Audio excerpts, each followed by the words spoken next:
Hello everybody, my name is you, and welcome back to Let's Play Spyro the Dragon. In the previous video, we completed the Dark Passage, And today we're going to be taking on Jacques, the boss of the Dreamweaver's world. And I apologize if I'm mispronouncing his name, I highly doubt that I am. But if I am mispronouncing his name, I apologize anyway. So this world has a pretty amusing gameplay mechanic, even though it uses the fools as part of the gameplay mechanic, and I don't like those enemies. It's still a pretty interesting idea. It's based entirely around defeating those enemies to activate these platforms. I know they said that I did not like that at all when we were taking care of the Dreamweaver's world, but I kind of like how it's implemented here, but at the same time I don't, because these enemies are really irritating to get. It can be confusing to figure out which ones you can activate what, but there's only a few minor instances in which that's actually the case. Let me just say those enemies right there. Two things about them. One, I love how they have a flower on their hand because they look like these giant menacing monstrosities. But they have a cute little flower on their hand. It's so adorable. It's like that one character in Undertale. Excuse me. It's like that one character in Undertale at the very. Okay, no, I'm not gonna spoil that game because man.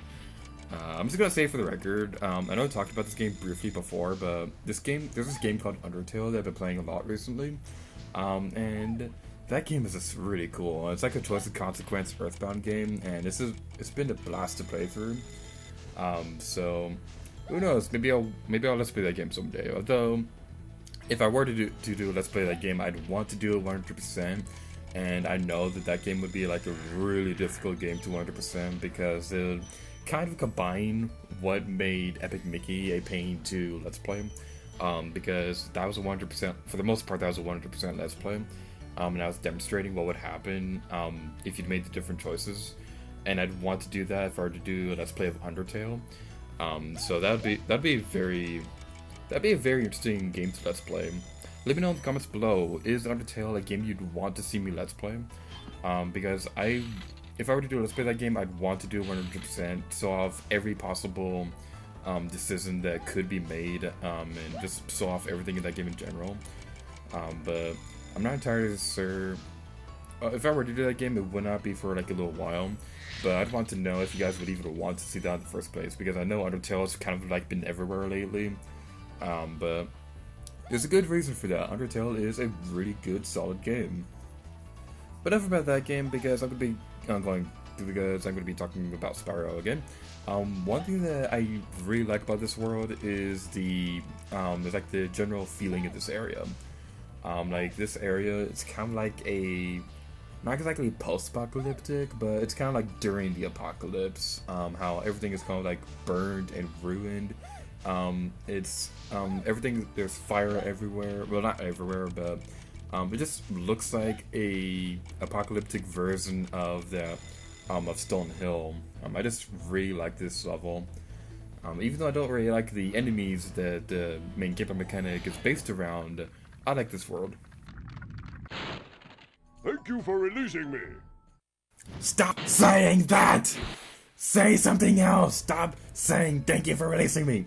I get that you appreciate me saving you, but say something else! Oh my god. That's right, that drives me crazy with this game, how like 90% of the dragons in this game are all like, thank you for releasing me. It's like, say something else. Stop saying thank you for releasing me. I get it that you appreciate me rescuing you, but just stop it. Normally I don't go on rants in the middle of a video. Well, sometimes I do, but for the most part I don't go on rants in the middle of videos. But honestly, that's one of the things that really bug me about this game, how most of the dragons are all like, thank you for releasing me. Oh boy. Imagine if they made a Mario game like that, where Peach got kidnapped every couple worlds, and every time you save her, he'd be like, thank you for releasing me!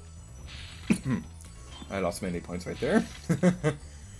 Okay, it could be a little bit of a pain to get back to where we were a moment ago, and let me just say for the record, what was I going to say? Let me just say for the record that it can be a bit of a pain to fly over this area, but let me just say for the record that you don't actually have to do that. You can just fall in the lava to respawn back over here. Alright, quick post-commentary note. I made a huge mistake right there because there's an entirely other area in that place that we can go explore, and there's a bunch of gems in that area, so you definitely want to stay in that area. I will be going back over there later in the video, but just keep that in mind.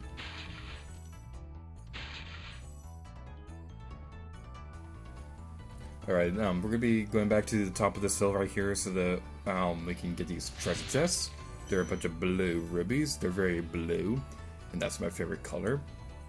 And I'm not kidding when I say that. Blue is my favorite color. It's like, I don't know what it is about it, but I've always really loved the color blue. But that's just me. It might be because I'm a big Star Wars fan, and in Star Wars, the good guys usually have the blue lightsaber. But at the same time, red is like my second favorite color. Like the villains have red lightsabers. But that's just me. I've always loved the colors blue and red. Sometimes I like purple, but not all the time. Like not like a very feminine color, but more like a Mace Windu lightsaber color. And I keep talking about lightsabers because Star Wars is coming out. I've actually been watching through. I've been actually watching through the Star Wars movies lately. In like sort of a preparation for The Force Awakens. Because I've been looking forward to that movie for a very long time. So my family has kind of like been watching through the Star Wars movies in the order they came out. Like we watched the original trilogy and then we watched the prequel trilogy in preparation for Episode 7. And something that's actually kind of amusing that at least I find amusing is that Episode 7 is like the only Star Wars movie that's pretty much ever going to be made where it came out both in the chronological order and in the order that it came out. Like Episode 4, even though I'm pretty sure George Lucas did not intend for that to be like the fourth movie chronologically. What I find amusing is that Episode 7 would be like the only Star Wars movie where it was the seventh movie that was made, but it was also the seventh movie that takes place in the timeline. No, I don't count the Clone Wars movie because I actually don't really like the Clone Wars all that much. Like it was interesting. It was an interesting idea, but I just wasn't that big of a fan of the Clone Wars. What's also very interesting is that not only would this be the case for Episode 7, but this also will be like the only time this will happen, because there's going to be like a Star Wars spin-off movie coming out next year, called like Star Wars Rogue One or something like that. But the amusing thing about that is that movie is going to explain how the Rebel Alliance found the plans for the Death Star. So that's going to be pretty interesting to see. Any advice before this battle? Advice? A wise dragon once told me, aim high in life, but watch out for flying boxes. Huh? I love Spyro's expression right there! I'm sorry, I just love his expression right there. It's like one of the funniest things ever. Now we're fighting Jacques. This guy, what we need to do is that we need to chase him down. The thing about this boss fight is that he doesn't actually take damage when you fight him. You can only attack him once, and that's it. Like when you breathe fire on him, he's just gonna run away. He won't actually take any damage, but when he does take damage, he's gonna be like completely destroyed. One more thing that I want to talk about with Star Wars movies real quick is, if anybody remembers the Star Wars Force Unleashed games that starred Darth Vader's Secret Apprentice, Starkiller, what I'd really love to see, if they're going to be like making Star Wars spin-off movies between the release of the numbered entries, what I'd really love to see would be like a movie adaptation of the Force Unleashed, because I honestly believe that game would be better suited for a movie than it would be for a video game. Not saying that the game is bad. I loved that game. It was one of the few Xbox 360 games that I actually enjoyed. But I would just love to see a Force Unleashed movie. That'd be really cool.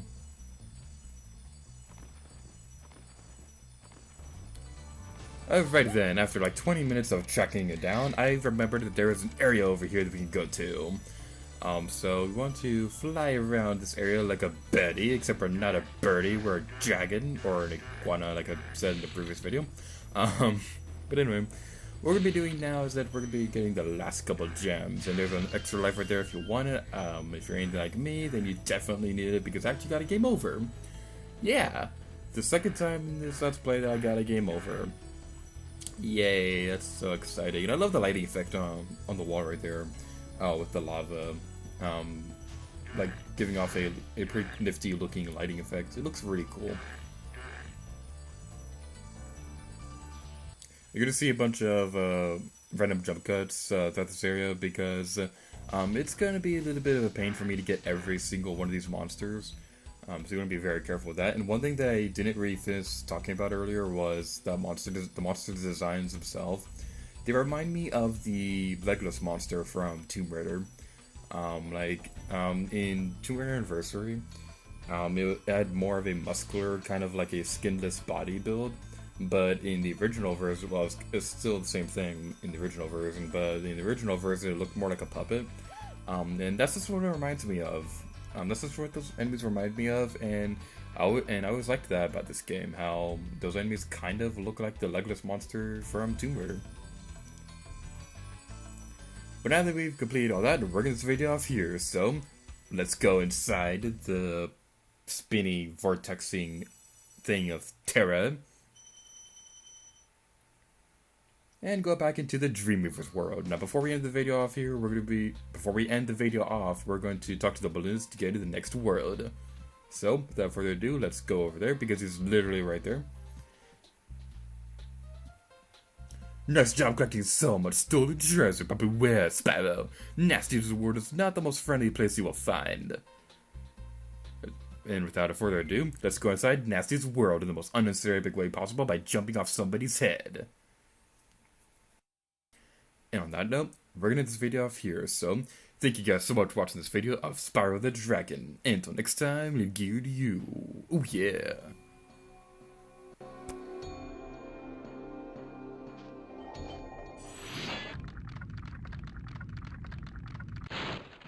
Hey, didn't I already free you? You're in Nasty's world now, Spyro, and you are the dragon who must defeat him. Bring him on! I'm ready! Reach the exit in each of Nasty's lands. Then you can challenge the Nork himself.